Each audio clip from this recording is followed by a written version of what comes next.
Magandang gabi mga ka-Henry. Ito naman ako. Gusto ko kayong kausapin dahil siguro sang-ayon ba kaya kayo sa pananaw ko sa buhay. Sa tagal ko dito sa mundong ibabaw mga ka-Henry, palagay ko nabubuhay tayong 80% sa atin, lahat ng tao sa buong mundo, nabubuhay talaga sa sugal. Siguro mga ka-Henry, against kayo dito sa prinsipyo ko. Pero una sa lahat, i-explain ko muna dahil akin lang to. Una, sa mga anak natin, pinaaral natin ang mga anak natin. Mga ka-Henry, pag nakatapos tayo ang mga bata natin sa high school at college, siyempre, panalo tayo. Pero pag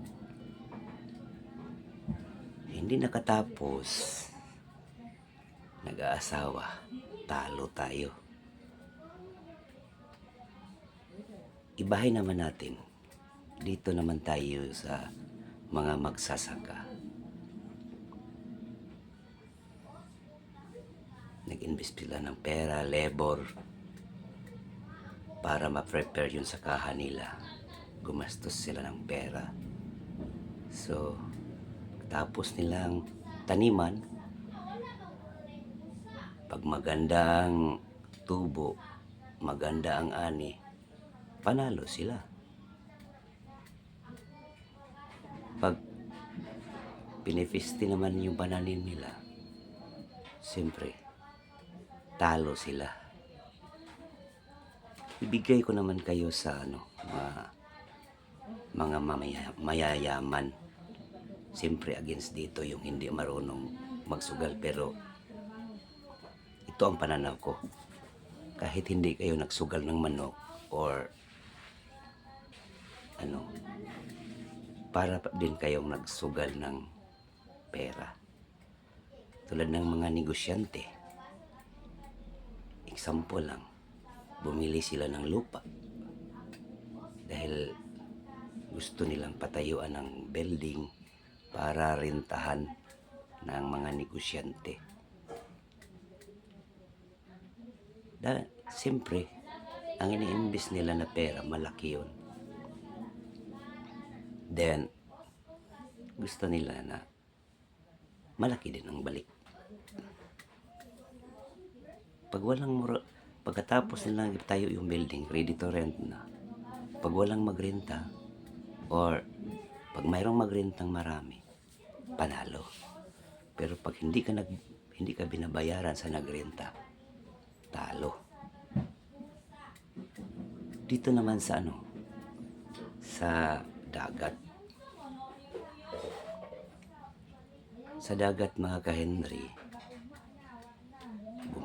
bumimili ka ng bangka, mag-invest ka ng bangka, saka net para pangisda. Paglaot mo, malaki ng kapital mo. Pag makarami kayo, panalo ka. Pero pag mamalasin kayo, walang mahuli, talo ka. Dito naman sa mga teenager ngayon mga ka-Henry, or ibis ko naman kayo sa live natin yung mga teenager. Siyempre yung mga teenager ngayon, mag-admire ng babae, mangliligaw sila ng babae, mag-effort sila, bili ng bulaklak,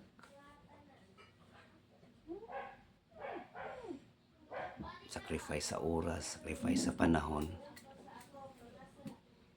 dahil may liligawan sila. Pag sasagutin, panalo. Pag hindi sagutin, talo. Tulad naman ng ginagawa namin ngayon mga ka-Henry. naging content creator kami bagong simula. Nag-invest kami ng oras, panahon, minsan, gas, dahil gustong pumunta sa malayo-layong lugar. Pag papala rin tayo mga ka-Henry, mamonetize tayo, panalo tayo. Pag huminto ka talaga sa pag-upload ng video, palagay ko talo tayo. Siguro, lahat ng anggulo ng nakikita ko sa surrounding ko, or para talagang nagsugal tayo, huwag kayong magalit sa akin. Siyempre, pananaw ko lang yon. Baka magalit kayo. Kung magalit kayo sa akin, ako lang ang pagalitan yun. Dahil opinion ko yun, pananaw ko yun. Sana, suggest kayo, tama ba o mali? Then, may natutunan ba kayo o wala? Salamat sa inyong panonood. Yun lang. Maraming salamat. Magandang gabi sa inyo lahat. I love you all.